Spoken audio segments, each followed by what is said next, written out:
Creating a minimal home is not just about having bare minimum things. It's about being mindful of every single thing you bring into your home. It should reflect the kind of people living in that place. And most importantly, it's about having a clutter-free space that makes you feel peaceful, comfortable, and at your best. That's my idea of having a minimalist home. And if it relates with you, here is my 2 BHK Indian home tour.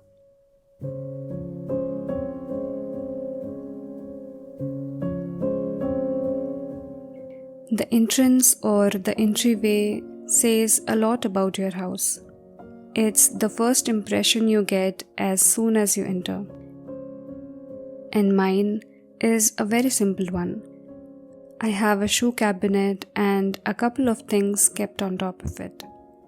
Since it's a smaller area, I chose a white sleek furniture because it seamlessly blends with the white walls and gives an illusion of a clutter-free and open space.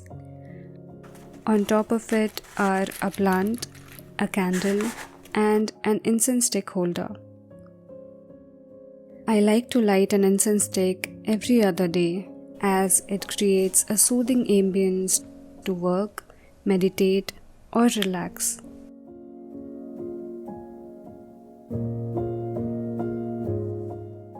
And from here, you can see the living room of the house.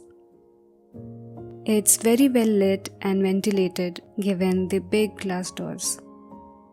The first thing you'll notice as you enter is a tall rubber plant that adds so much life and character to the space. It represents abundance, happiness, and wealth, all of which I'm trying to manifest this year. Next up, we have our L-shaped sofa or couch, a place where we spend most of our time. Since we didn't choose to hang anything on the wall, the sofa is very much the centerpiece of this whole area. Our choice of color for this was very controversial as per the Indian household standards because it's difficult to maintain. But I knew in my heart that I wanted a neutral, off-white couch to create a cozy, peaceful vibe for this place. So I got this mat for the seats, which helps me maintain it and it looks equally aesthetic.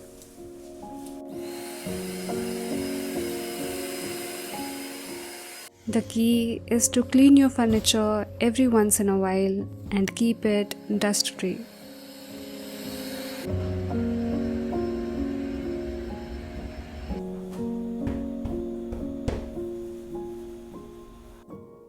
We also have this coffee table here that matches the minimal aesthetic of the place. I usually try to limit the number of things we keep on it as cleaning becomes a challenge. On the other end, we have the TV unit with a simple shelf design on one side. The decor here is again very limited and mindfully selected. On one corner, I have my bamboo plant and a watering can along with a little candle. And the other side has a set of ceramic vase and a glass bottle for a touch of color. The corner shelf here has a series of things that talks about the people living here, like awards, candles, books, and idols. I absolutely love this corner as it has so much character.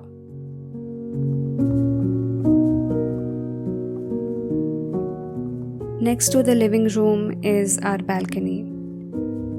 We live on a higher floor and that gets us a great view from here. I love to spend my mornings and evenings here, watching the sunset, having my tea, reading a book. It's peaceful and I feel blessed to have this place.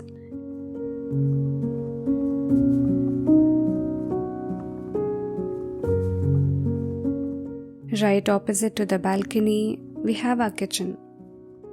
It has a palm plant at the entrance, and I love that the theme of the living room is continued here as well with the open layout and the beige cabinets. It's an open kitchen design, which may look aesthetic and modern, but at the same time, it's quite difficult to manage.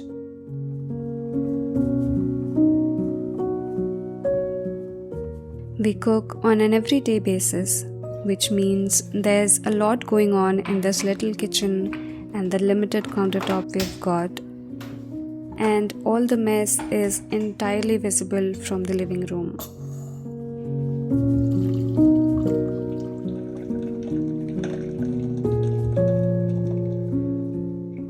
Well, that is a downside, but I'm not complaining. I look at it as an opportunity to keep the kitchen clean and clutter-free at all times. Right next to the kitchen is our little dining area. Because of the small space and also because there's just 2 of us here, we chose to have a 4-seater table.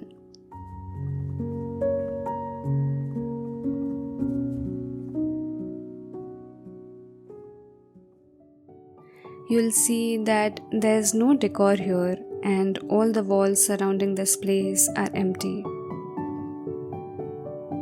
Me and my husband have all our meals together here, and so we wanted this place to be distraction free so that we can fill it with conversations and focus on enjoying the food instead of objects. As you walk inside, you'll see this hallway that leads into the 2 rooms and washrooms. The first door on the left is a guest room where you'll find a nice tall mirror greeting you. Actually, this room doubles as my workspace as well. We intentionally decided to not get a proper bed for this place and instead have a sofa cum bed.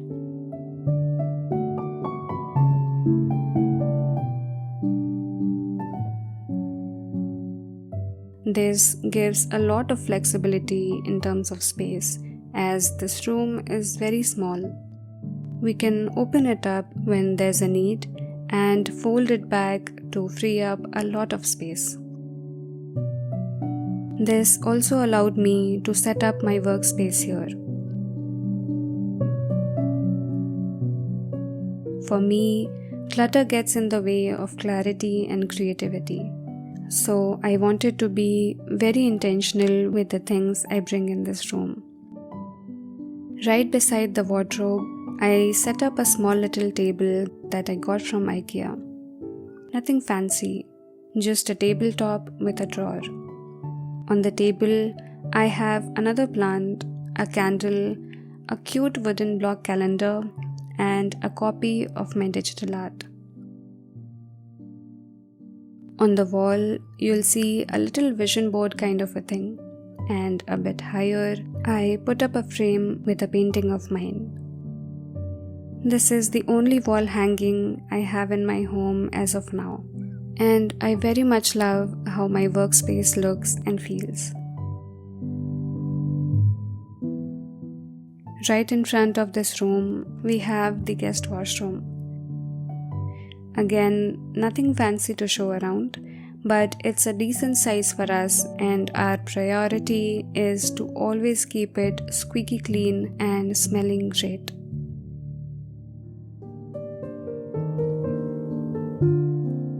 We are on to the final part of the house tour, the master bedroom.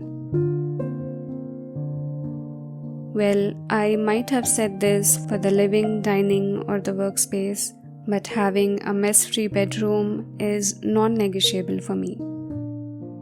I wanted it to be zen-like, cozy, peaceful, and relaxing.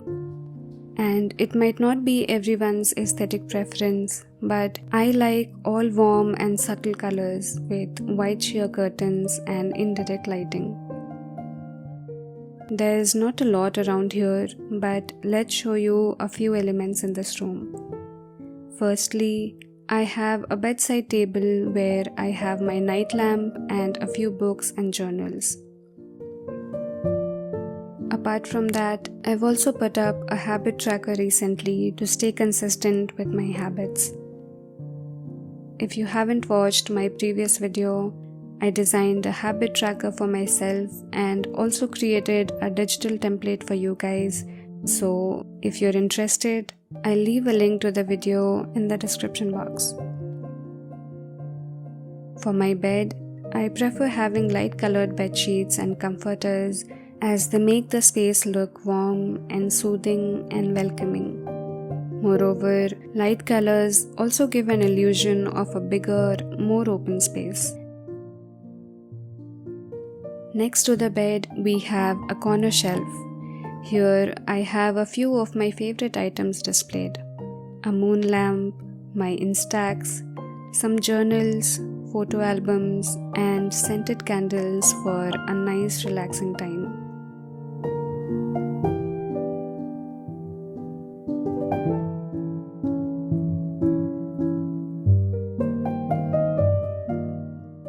On the other side of the room is my wardrobe where I have all my clothes and accessories. And next to that, we have the second washroom. It's exactly the same size and design as the first one. Finally, the last element, the dressing table. This is an inbuilt setup with a decent sized mirror and a couple of drawers. Enough to house all my skincare and other random things, though I definitely need to declutter this place as I see much more than what I actually use.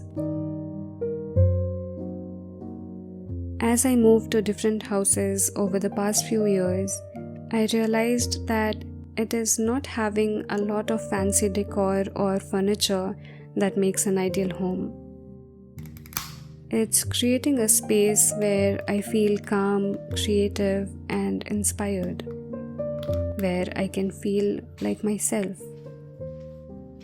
Anyway, I hope you loved this minimalist home tour, and if you did, I'd highly appreciate it if you liked and subscribed. Thank you so much for watching, and I'll see you in the next video.